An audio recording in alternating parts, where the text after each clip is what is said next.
You mock me. No, never, never. And thank you, Judy. And Lisa, thank you for your meditations before service as well. Thank you so much. Hi, everyone. Afternoon, yeah, I know. It's like you want to say good morning, and then it's not, and it's afternoon. So, spring cleaning. I was inspired by this because of last week being the conversation around the ability to resurrect ourselves, right? To bring something new within us. But also, in order to bring something new, we sometimes need to clean. We need to clean some things out, right? Mostly the thoughts that we might have about ourselves. Who's the guy with two thumbs thinking bad things about himself? I am, right? Yeah. Or what we think about others. And we want to sometimes carry our pain like they're a badge of honor, right? Like, oh, look what I've gone through. Yeah. Look what I'm going through. And we want to tell our story. And then keep telling our story over and over again and living it and reliving it and reinforcing it in ourselves so that it actually becomes our story and who we are showing up as opposed to possibility, as opposed to something new showing up in our lives. So we don't want to carry our pain like badges because we can either become wise from our experiences, or we can become wounded from our experiences. And we get to choose. We get to choose what that's going to look like. Now, that doesn't mean that we should spiritually bypass things and act like stuff never happened to us. And it doesn't mean that we don't spend time acknowledging the pain or the discomfort we might be experiencing. By all means, we need to process our feelings and we need to process those moments. But then they need to stay in the past where they belong, not in the present. So we don't forget it because it needs to be wisdom. But we also don't keep on living it. We don't want to keep re-experiencing the same thing again. So it doesn't exist right now, right? Like that's the thing about the past. When we're living there, it's like it actually isn't real. It's not happening. It's just the movie that we're playing in our minds over and over again. Anybody here know what I'm talking about? Does anybody? Okay.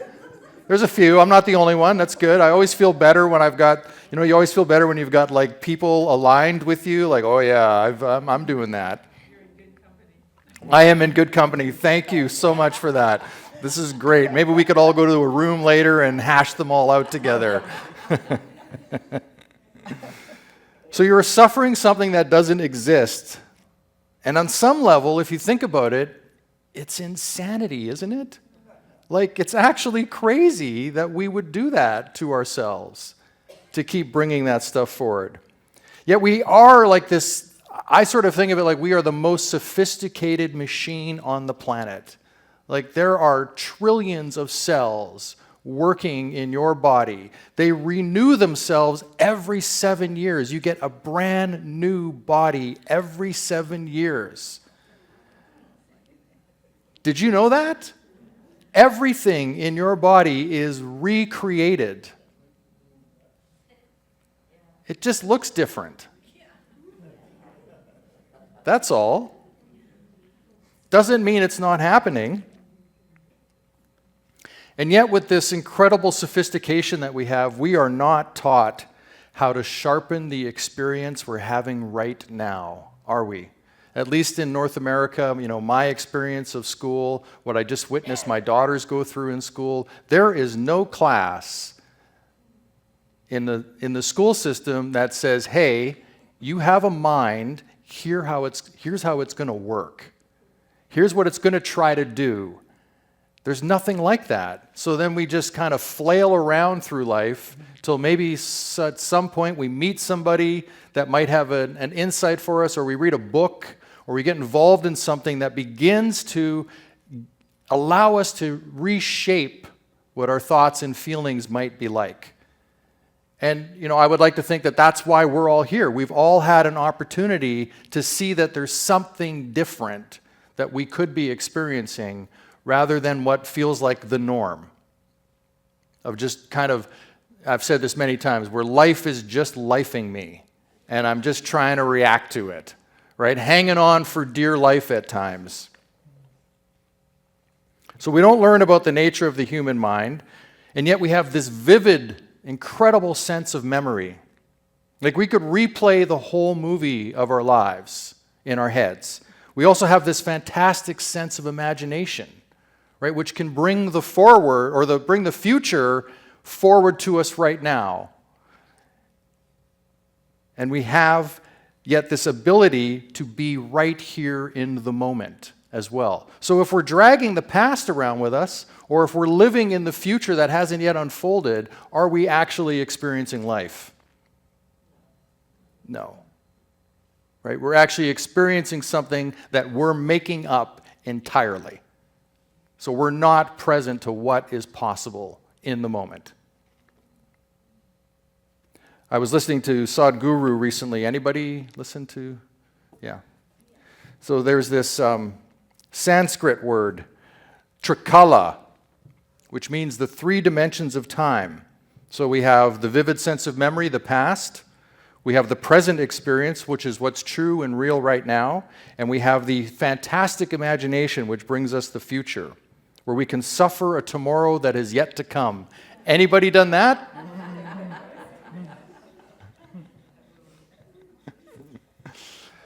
And it can also show up, though, in other ways. Like, so, for example, I am traveling to Cuba tomorrow to play music with my swing band, and my wife is coming with me too.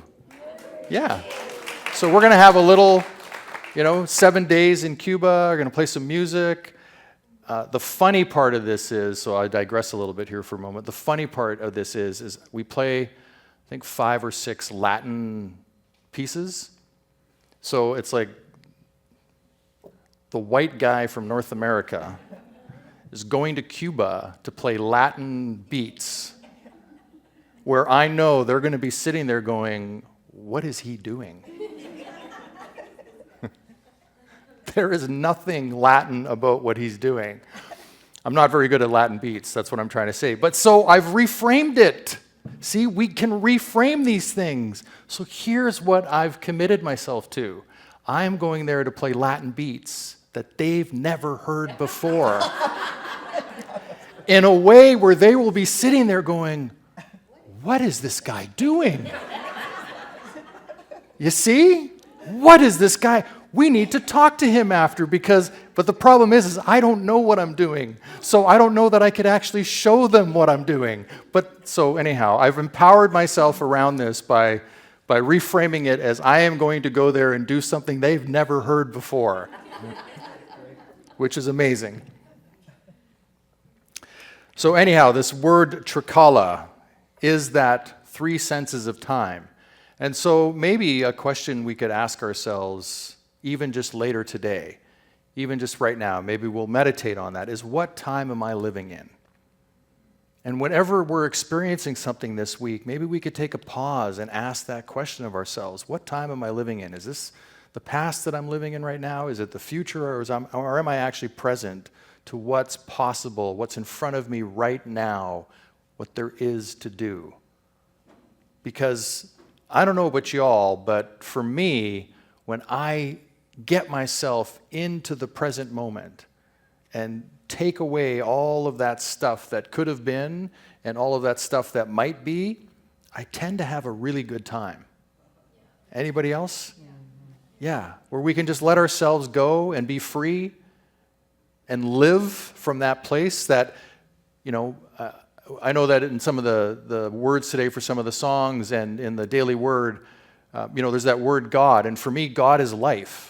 It's not some being out in the clouds somewhere that's going to come and rescue me and save me. It's that inner Christ consciousness that we talked about earlier when lighting the candle. It's that glow of life that comes in each one of us that we can live to. We can live to this great expectation that we might have of ourselves. I like to think of it as like I have an aim in my life that I'm aiming for, which is to be the best person, the best version of myself that I can be, even in all of the messy parts that come up. Even when I fall down, as we talked about last week, where I get into the muck and I make an ass out of myself and I do bad things, I know that I can rise up and gain myself to aim for that thing again, to drive myself to that.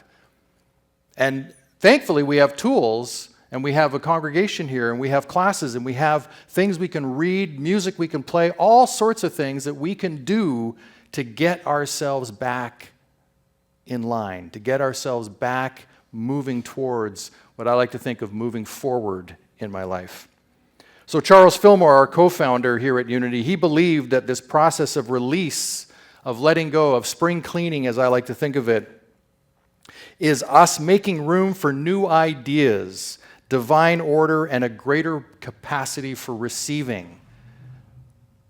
Like, here's the thing. Don't we all want things in our life? Yet how much stuff are we hanging on to? How much baggage are we carrying around? I had this coach many years ago who had a rule for herself. She was out shopping. I've shared this before, but in case you've all forgotten, it's a good reminder. She was out shopping, and there was a new leather jacket that she came across and thought, ooh, I would really like that jacket. And the first thing she asked herself was, what's going to go?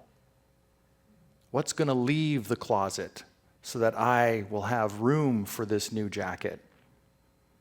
And you can think of our lives that way, as like the drawers, the cupboards are full, and here I am wanting to bring new stuff in, and where am I going to put it all? So we need to clean. We need to create the space for possibility. As Fillmore says, it is just as necessary that one should learn to let go of thoughts, conditions, and substances in consciousness, body, and affairs when they have served their purpose and one no longer needs them, as it is that one should lay hold of new ideas and new substances to meet one's daily requirements.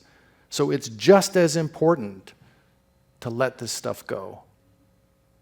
Doesn't mean forget, but it means we're not carrying it around with us anymore.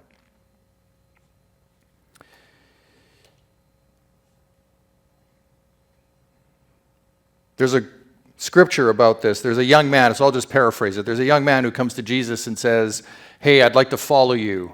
It'd be really great. I'd like to live a good life. And Jesus says to him, wonderful, I really welcome that. You have to give up all of your stuff in order to do that. And he had a lot of possessions, a lot of things that were valuable to him. And this just did not fit very well.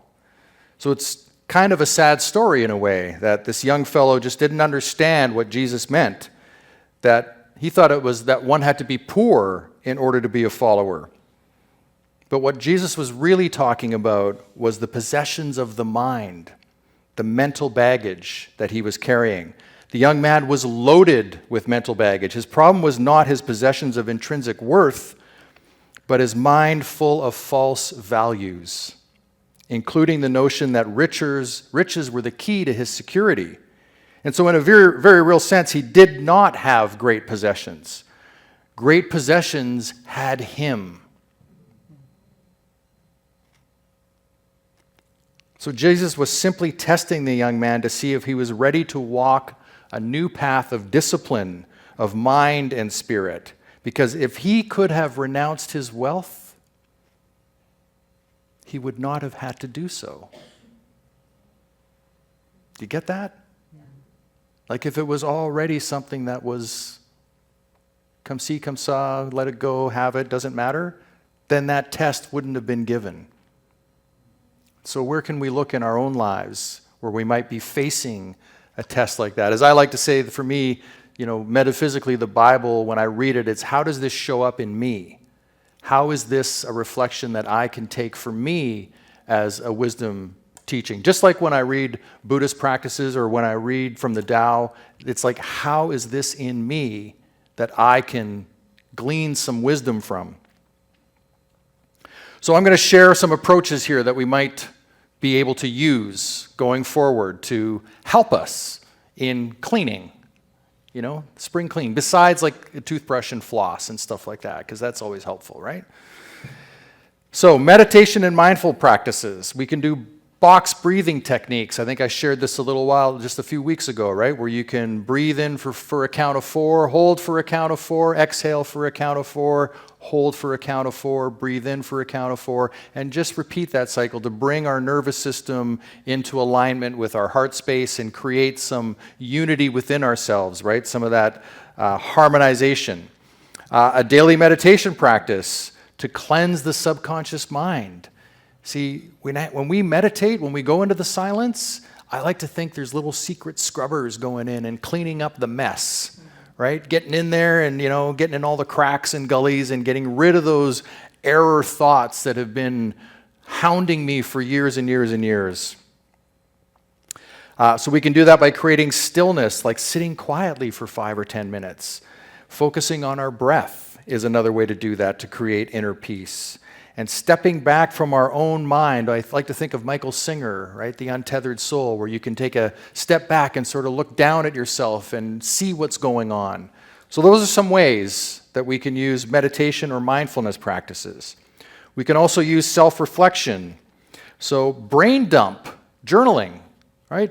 When you're feeling a certain way, don't think about it, just write. Write whatever's there, just get it all out of you is a great way to do that. We can ask ourselves empowering questions like, what truly matters right now? Or what am I here to do? Or what is my purpose? Or any form of question where we're going inward to introspectively look and see what there is for us. We can practice denials and affirmations. Anybody familiar with denials and affirmations? All right, so here we can... It's one of our unity teachings is to use denials and affirmations. So here's a way we could think about it. So maybe you're thinking like, my life sucks. Anybody? Anybody ever thought that? So we could say to ourselves in that moment, these disempowering thoughts that I'm experiencing right now have no power over me.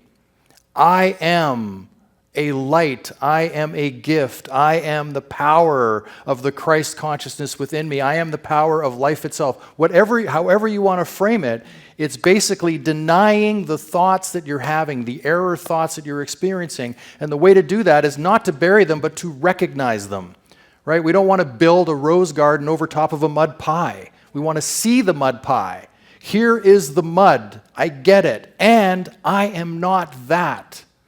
I am this, right? So we go down there and then we build ourselves up. Classic denial and affirmations. We can acknowledge our emotions, as we talked about a little bit earlier.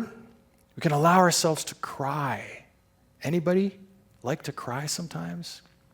Yeah, I do. Sometimes it just feels like, the nose running and it's like you're just like, you're just like letting it loose, right? This is all allowing us to get the stuff out, creating room for that newness to come in. And along with that goes the confessing to ourselves of what no longer serves. Sometimes we just need to come clean, don't we? Yeah, this is not working. And sometimes it might even be people around us. This group of people don't work for me anymore. I'm not in the same place. Not good or bad, just it's not working. All right, a few physical practices. How about grounding? Anybody do grounding? Get out in the bare foot, Yeah. Out in the yard, out in the dirt, right? You know my little story about Kung Fu, right? The feet in the sand. Yeah. I'll show everybody. So, the beginning of the movie Kung Fu or the TV show? David Carradine? I know I'm dating myself, but there was always this close-up of David Carradine's feet in the sand, and he moved like this, It was like, oh. It was almost like he made no footprints. And I was like, oh, I want to walk like that. That would be so, just But that's, we can get out and do that. So do that in your front yard for a while, moving that way, and just, let the neighbors see you. It's okay. It's all right. You can do that and enjoy it fully. Go down to the beach. Just ignore everybody. If they ask, you're like, I'm connecting. I'm grounding myself. It's an ancient way of walking, because it is, right? It's where I got it from Kung Fu, which is like an old TV show. So it is ancient in a way. And then we have the power to speak things out, right? One of our 12 powers is the power of power, which is our voice, or if you're thinking of your chakra, the throat chakra. This is our ability to say things and get them out of us, right? Make that clearing. Find people that will listen to you. Find people that will hear you so that you can speak your truth.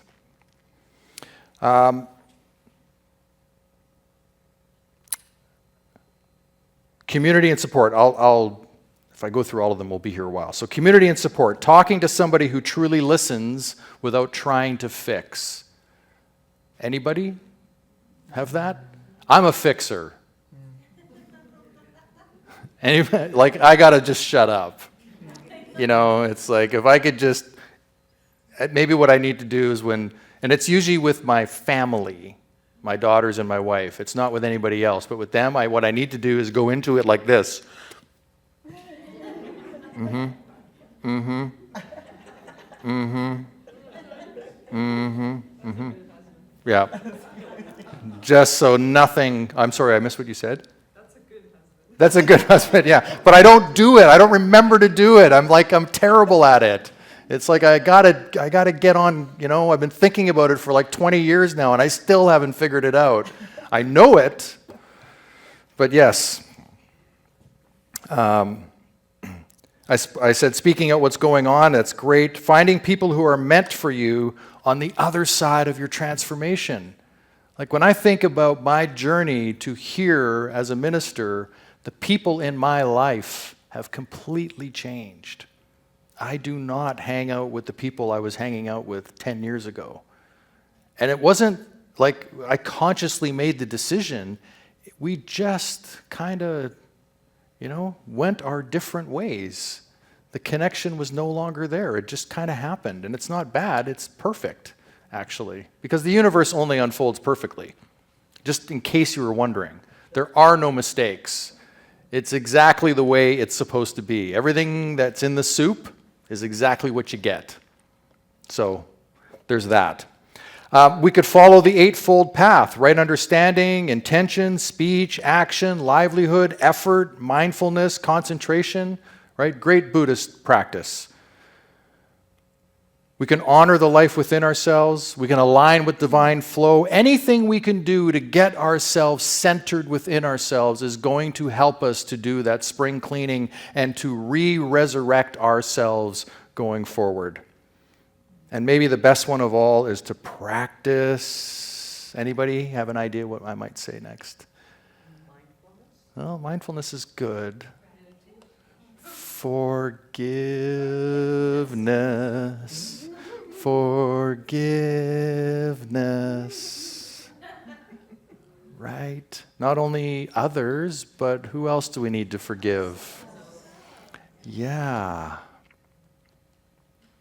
Forgiveness is really powerful to live in that place of truly, not just saying it, but truly living in a place of forgiveness. And who do we forgive for anyhow? Ourselves, right? So we can stop the suffering.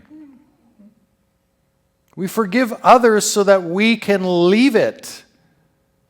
That's why we do it. You ever had those people that they say something like, so for example, they might go, hey, I like that turtleneck on you. It hides your double chin. Right? And they're not even thinking. But that's just like they're just being real. And we take, what's so funny? It's I know there's people that do that. They're just not, they're not aware. They don't even know they said something wrong. And they walk away, and we're like, can you believe what they just said to me? And then it's like for days sitting in that, and they have no clue they're like on to the next person going, hey, I like that sweater on you. And they're just like whatever, but we're living in it. So the quicker we can forgive, we can move past, right? Okay.